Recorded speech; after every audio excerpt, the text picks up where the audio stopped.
Imagine you live in a city shaped like a giant bowl. The only thing keeping you safe is a ring of heavy concrete walls. A monstrous storm is brewing in the warm ocean, heading directly toward your home. You are told to pack your bags and leave immediately. But what if you do not own a car? What if you do not have any money for a hotel? You are trapped. You can only watch the dark clouds gather and pray that the concrete walls will hold. This is the tragic story of Hurricane Katrina. It is a story of a roaring storm, a catastrophic engineering failure, and a desperate struggle for survival in a drowning American metropolis. For over 200 years, the city of New Orleans has been a vibrant center of American culture.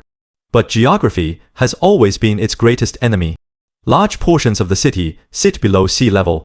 To protect the citizens, the government built an extensive system of heavy earthen levees and concrete flood walls. The people of New Orleans trusted these massive walls. They had survived many heavy storms before. They believed they could survive anything.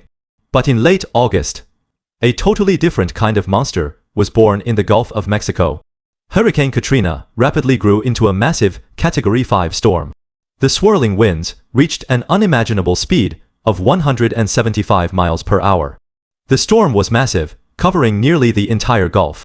As it slowly moved toward the coast of Louisiana, the mayor of New Orleans issued a historic mandatory evacuation order. He begged everyone to leave the city immediately. The major highways became completely jammed with escaping traffic. Hundreds of thousands of people successfully fled to safety. But tens of thousands of residents were left behind. Many were elderly, sick, or simply too poor to afford a sudden trip. They had absolutely nowhere to go.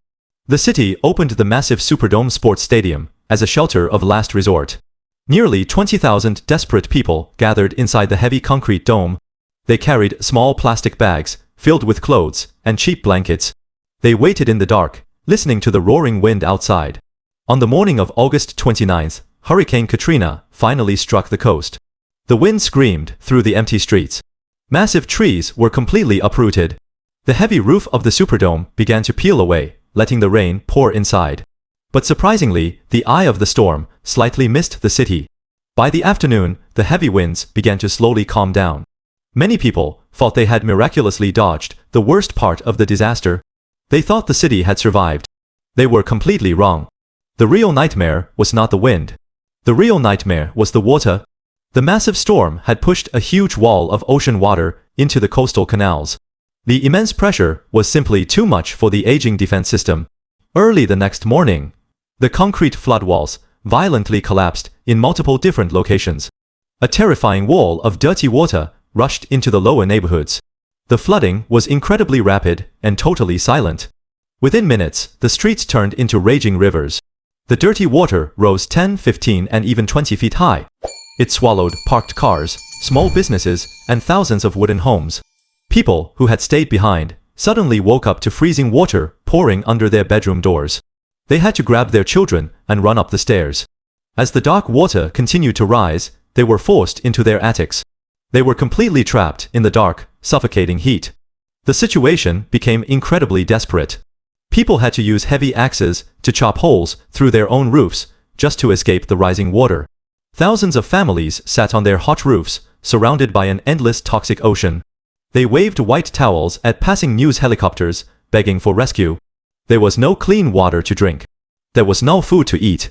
The hot Louisiana sun beat down on them without any mercy. Inside the Superdome Sports Stadium, the situation rapidly turned into a humanitarian disaster. The air conditioning failed, turning the massive building into a suffocating oven. The plumbing system completely broke down. The trapped citizens had very little food and almost no clean drinking water. They waited patiently for the government to send buses to rescue them, but the buses did not arrive. Days passed in agonizing hot misery. People felt completely abandoned by their own country. The local and federal government response was tragically slow and totally uncoordinated. Communication networks were completely destroyed. Police officers and emergency workers were trapped in the same flood waters as the victims. The sheer scale of the massive disaster overwhelmed the local authorities. The entire world watched in absolute shock. They saw a modern American city looking like a desperate war zone. They saw citizens begging for help on live television while the federal government struggled to organize a proper rescue mission.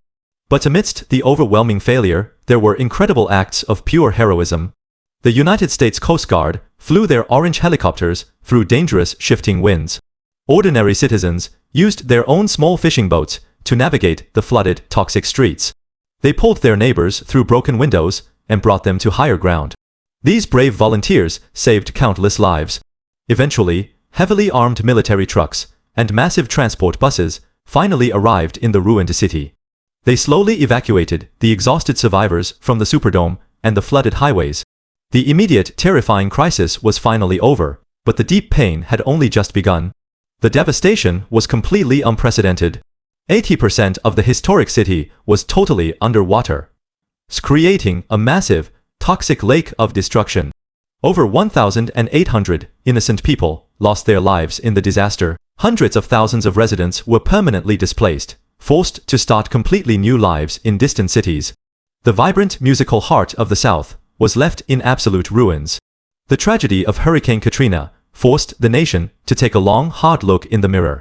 It proved that heavy concrete walls are never enough to hold back the absolute fury of nature. The resilient people of New Orleans eventually returned. But the deep scars of the flood will remain in the foundation of the city forever. Nature can destroy a city in a single day, but human greed can destroy an entire global economy in just a few short weeks. What happens when the biggest, wealthiest banks in the world are caught hiding trillions of dollars in toxic debt? What happens when a massive financial bubble violently bursts, sending shockwaves across the entire planet?